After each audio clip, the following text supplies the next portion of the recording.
చంద్రబాబు నాయుడు గారు 2014 నుంచి 19 వరకు 4 లక్షల మంది యువతకి ఉపాధి హామీ కల్పించారు. మరి ఇన్నోవా కార్లు ఇచ్చారు.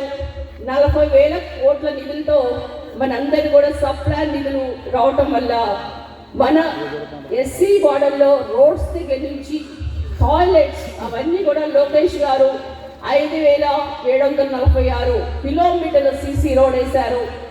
చంద్రబాబు నాయుడు గారు 30,000 టాయిలెట్స్ కట్టారు. ఇవన్నీ చూస్తుంటే మరి దళితుల సంక్షేమం కోరింది ఎవరు? జగనా చంద్రబాబు? చంద్రబాబు. మరి దళితుల్ని తొక్కేసి నాలాంటి వాళ్ళు ఏదో చేద్దామని వస్తే నన్ను తొక్కేసి నన్ను ఎంత హింస పెడితే ఆ వ్యక్తి ఉంటాడా? ఉండడు. ఇందాక అన్నారు బ్రదర్ మాదిగోళ్ళను పట్టుకుంటే వాడికి పుట్టగతులు ఉండవని. మరి మరి చదువుకొని ఒక పెద్ద డాక్టర్గా సేవ చేద్దామని వస్తే ఇదే రాజధాని ఇక్కడే ఉంటుందని చెప్తే ఓట్లు వేస్తే ప్రజలు మనకి లేదు 3 రాజధానులు అని చెప్పి 3 ముక్కలు అట ఆడితే అక్కడ ప్రజలు నన్ను శాపనార్థాలు పెడితే శ్రీదేవక్క ఏం చెయ్యాలి? ఎదిరించాలా? చేతులు పెట్టుకొని సలాం కొట్టాలా? అదే చేశాను నేను. మనకెవరో తగ్గేదే లేదని ఇందాక చెప్పాను కదా. సలాం కొట్టం, అవసరమైతే వాళ్ళకి ప్రేమతో పెడతారు. నిన్నటి నుంచి మీ ప్రేమాభిమానం చూస్తుంటే నా కళ్ళు తిరుగుతున్నాయి. అసలు పెట్టి గోదావరి రుచులు ఇంత బాగుంటాయా, ఇంత ప్రేమ ఉంటుందా అని నేను ఎక్కడో చూశాను, విన్నాను. కానీ ఇప్పుడు డైరెక్ట్ గా చదివి చూశాను. మీ అభిమానానికి రియల్లీ చాలా థ్యాంక్స్. మీ అందరు కూడా ఇక్కడ విజయలక్ష్మి, రామలక్ష్మి గారు మీరందరూ కూడా మరి లేడీస్ ఇందరి నుంచి పండు, then and one more baby, వీళ్ళందరూ కూడా నిన్నటి నుంచి నా దగ్గరే ఉండి మీరు వెళ్ళే వరకు మేము మీతోనే ఉంటాం అని నాతోనే ఉండి అసలుకి నిజంగా నేను ఎప్పుడు కూడా చదువుకున్నాను తప్పితే ఇక్కడ విలేజెస్లో లేను. 5వ క్లాస్లోనే నేను వెళ్ళిపోయాను. బెంగళూరులో చదువుకున్నా, అమెరికా వెళ్ళాను, లిబియా వెళ్ళా. తర్వాత మళ్ళీ హైదరాబాద్లో వచ్చి మా హస్బెండ్ నాయుడు కాపు కులం చేసుకున్న తర్వాత నేను ప్రాక్టీస్లోనే పడిపోయాను. ఎప్పుడైతే ఇక్కడికి ఆంధ్రప్రదేశ్ వచ్చానో నిజంగా మా దగ్గర ఇంత వెనుకబడి ఉన్నారా అని నాకు చూస్తే కళ్ళు చెదిరిపోతున్నాయి. నిజంగా మిమ్మల్ని చూస్తుంటే నాకు చాలా ఆశ్చర్యం వేస్తుంది. ఎందుకంటే నేను యాజ్ ఎ డాక్టర్గా నేను టాప్ 10 డాక్టర్స్లో ఉన్నాను. మా హస్బెండ్ కూడా 11 వరల్డ్ రికార్డ్స్, ఆయన కిడ్నీ స్పెషలిస్ట్, యూరాలజిస్ట్. మా ఇద్దరు పిల్లలు డాక్టర్స్. ఒక అమ్మాయికి 40 ర్యాంక్ వచ్చింది నేషనల్లో, ఢిల్లీలో ఉంది.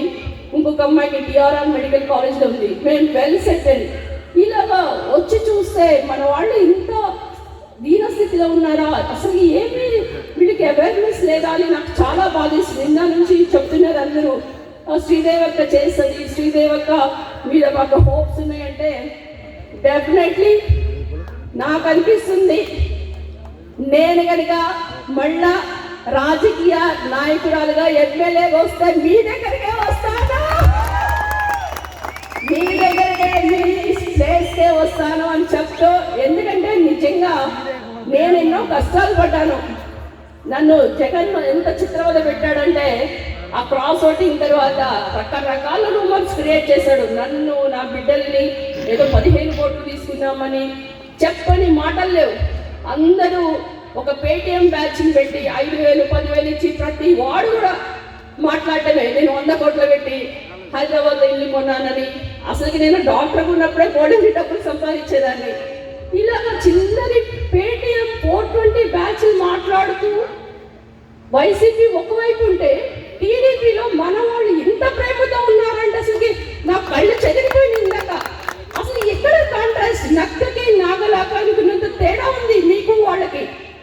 ఇంత చిన్న వాళ్ళు ఇంత ప్రేమ చూపిస్తుంటే నేను కొత్తగా వచ్చాను పార్టీకి, నాకేమీ తెలియదు. అయినా కానీ మా అక్క వచ్చింది, మా అక్క మాకు చేస్తుంది, మా అక్క ఫైర్ బ్రాండ్ అని మీరు నమ్మిన నన్ను డెఫినెట్లీ మీకు ఈ ఎస్సీ కార్పొరేషన్ నిధుల్లో తప్పనిసరిగా నా వంతు సహాయం మీకు చేసి రాజోల్లో మీ ఊరు వాట్ ఈస్ యువర్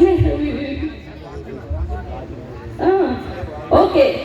ఈ ప్లేస్ లో మీరందరూ ఎవరైతే వచ్చారో వాళ్ళందరికీ వీలైనంత పథకాలు ఇచ్చే బాధ్యత నేను తీసుకుంటాను అని కూడా నేను చెప్తున్నాను. నేను ఈరోజు పొలిటికల్ స్పీచ్ కి డిఫరెంట్ గా చెప్తున్నా. ఇది పర్సనల్ స్పీచ్. నేను ఎక్కడ కూడా క్యాస్ట్ తీసుకురావట్లేదు, కానీ ఒక మన కుటుంబం లాగా భావిస్తున్నాం మీ అందరినీ. నిజంగా ఒక అమ్మాయి ఇక్కడ తప్పిపోయిన కుమారుడు ఉంటుంది. స్టోరీ విన్నారా? నేను చిన్నప్పుడు చదువుకున్నా. అంటే నేను తప్పిపోయి వైసీపీలో పడ్డాను, మళ్ళా వచ్చి మీ కుటుంబానికి చేస్తే మీరు నన్ను ఎంత ప్రేమగా వచ్చి నాకు అవార్డ్స్ ఇస్తూ షాలులు కప్పి మా తప్పిపోయిన కూతురు వచ్చిందని మీరు ఇంత ప్రేమగా కురిపిస్తుంటే నాకు నిజంగా చాలా ఆశ్చర్యమను. అసలు I really have no words to say for you all. ఈరోజు మరి ఇంకొక విషయం ఏంటంటే, నిన్న రాత్రి నా దగ్గరికి బేడ బుడగజింగాలు వాళ్ళు వచ్చారు. వచ్చి మీకు ఏమి నష్టం జరిగిందో అంత కూడా క్లుప్తంగా చెప్పారు. గతంలో మీకు ఎస్సీ కార్డు ఉండేది, మీ పిల్లలకు ఒక క్యాస్ట్ ఉండేది. ఇప్పుడైతే మీకు క్యాస్ట్ లేదు, పిల్లలకి అసలు స్కూల్లో ఎలా చేయించాలో తెలియట్లేదు, పథకాలు రావట్లేదు, మమ్మల్ని తీసుకెళ్ళి ఓసీలో చేర్చారు అంటుంటే అసలు మీరు ఎట్లా ఉన్నారు? మీరు అసలు ఓసీ అప్పర్ క్యాస్ట్ లాగా ఉన్నారా? మీరు హరికథలు చెప్పుకొని ఎవరో ఒక కొద్దిగా బియ్యం ఆయిల్ ఇస్తే మీ బ్రతుకులు మీరు ఇలా సాదా సీదాగా నడుపుకుంటూ వెళ్తుంటే మీ మీద ఓసీ అని ఒక ముద్ర వేసి మిమ్మల్ని ఇలా అణగదొక్కారు. తప్పనిసరిగా మందకృష్ణతో మాట్లాడి, బాబు గారితో మాట్లాడి మీకు న్యాయం చేసే విధంగా మీ శ్రీదేవి ముందుంటుందని కూడా నేను కోరుకుంటున్నాను. Thank you so much.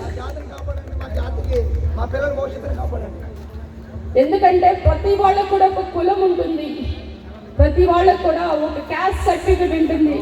ఇది లేకుండా పిల్లలు చదవలేరు. కనుక ఈరోజు మీరు నన్ను నమ్ముకొని ఇంత దూరం వచ్చి రిప్రజెంటేషన్ ఇచ్చినందుకు కాను డెఫినెట్లీ లోకేష్ గారికి, చంద్రబాబు నాయుడు గారికి మీ రిప్రజెంటేషన్ తీసుకెళ్ళి ఇచ్చే బాధ్యత నేను తీసుకుంటానని కూడా చెప్తున్నాను. మరి ఈరోజు ఇంత పెద్ద ఎత్తున మరి నలుమూల నుంచి వచ్చి మరి చంద్రబాబు నాయుడు గారు ఆంధ్ర రాష్ట్రానికి ఎంత అవసరమో పవర్ స్టార్ పవన్ కళ్యాణ్ గారు కూడా అంతే అని ఈరోజు ఆంధ్రప్రదేశ్ అనే సముద్రంలో ఎన్డీఏ ప్రభుత్వం అనే సునామీని తట్టుకోవడం జగన్ వల్ల కాదు అని చెప్తూ ఈరోజు కోనసీమ జిల్లా ఘాటుగా ఉంటుందో రుచి చూపించండి. ప్రతిపక్షాలకి రుచి చూసారా? నవరంధ్రాల నుంచి నీళ్ళు కాపాడని చెప్పండి. ఈ రోజు మరి ఇంత పెద్ద వచ్చి ఈ మీటింగ్ ని ఇంత సక్సెస్ చేసిన ప్రతి ఒక్క గెస్ట్ అందరూ కూడా ఇక్కడ అడ్వకేట్ గారు ఉన్నారు, తెలుగుదేశం సీనియర్ నాయకులు ఉన్నారు, మా డైరెక్టర్స్ ఉన్నారు, ఈ జనసేన నాయకులు, power star Pawan Kalyan, so MSP నాయకులు, ఎంఆర్పిఎస్ నాయకులు.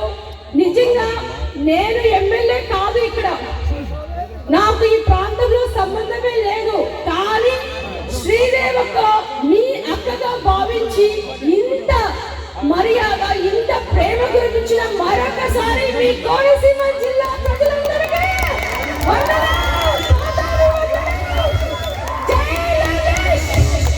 జై చంద్రబాబు, జై పవన్ కళ్యాణ్, జై పురంధరేశ్వరి, జై చెప్పండి మన అన్న మందకృష్ణ అన్న ఆశయాలు నెరవేరాలి. మాదిగలకి త్వరలో వాళ్ళ కుటుంబాల్లో వెలుగులు నింపాలి. మీ అందరి కూడా మంచి పదవులు రావాలి. రేపు రానున్న రోజుల్లో ఇక్కడ ఎమ్మెల్సీ కూడా ఉండాలి అని కోరుకుంటూ మరొకసారి మీ అందరికీ పేరు పేరున నా హృదయపూర్వక ధన్యవాదాలు తెలుపుతూ మళ్ళా వస్తాను. ఇంకో గంట తర్వాత మాట్లాడతా, గొంతు బాగాలేదు. Thank you so much. మీ అందరికీ మరొకసారి వందనాలు. యూ. ఉన్నవ శ్రీదేవి గారి నాయకత్వం, ఉన్నవ శ్రీదేవి గారి నాయకత్వం. ఈ సందర్భంగా కాకినాడ జిల్లా నుంచి